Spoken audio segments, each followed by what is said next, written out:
Devotee. Now, for the art of eliminating the mind and developing intuition in its stead. Are they two distinct stages with a possible neutral ground, which is neither mind nor intuition? Or does the absence of mental activity necessarily involve self realization? Maharishi.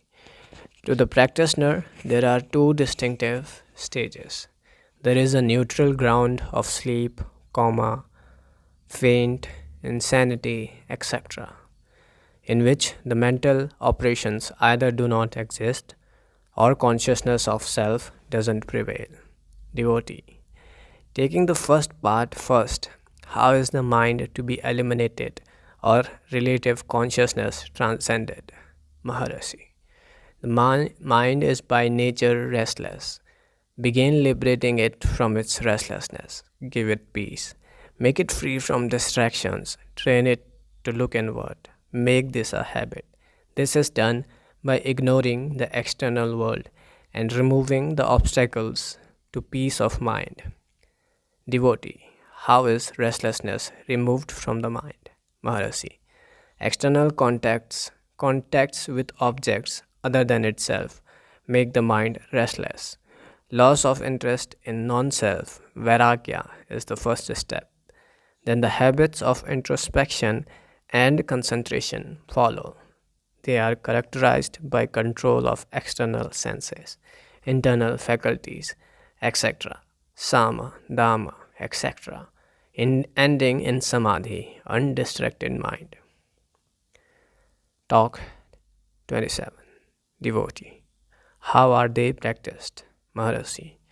An examination of the ephemeral nature of external phenomena leads to vairagya. Hence, inquiry, vichara, is the first and foremost step to be taken. When vichara continues automatically, it results in a contempt for wealth, fame, ease, pleasure, etc. The I thought becomes clearer for inspection. The source of I is the heart, the final goal. If, however, the aspirant is not temperamentally suited to Vichari Marg, to the introspective analytical method, he must develop bhakti, devotion to an ideal, maybe God, Guru, humanity in general, ethical laws, or even the idea of beauty. When one of these takes possession of the individual, other attachments grow weaker.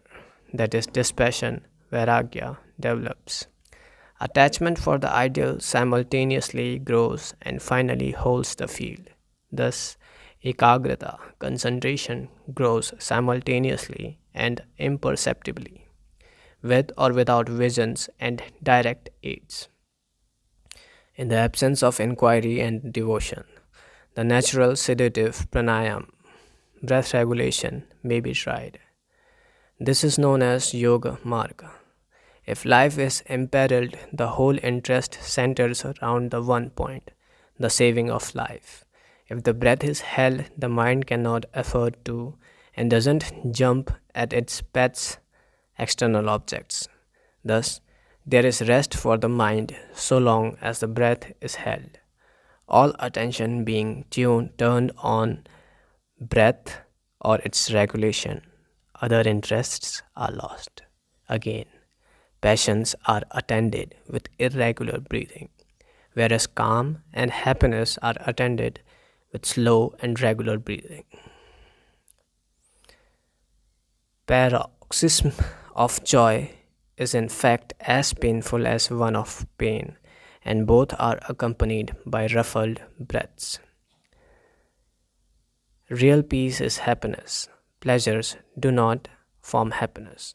The mind improves by practice and becomes finer, just as the razor's edge is sharpened by stropping.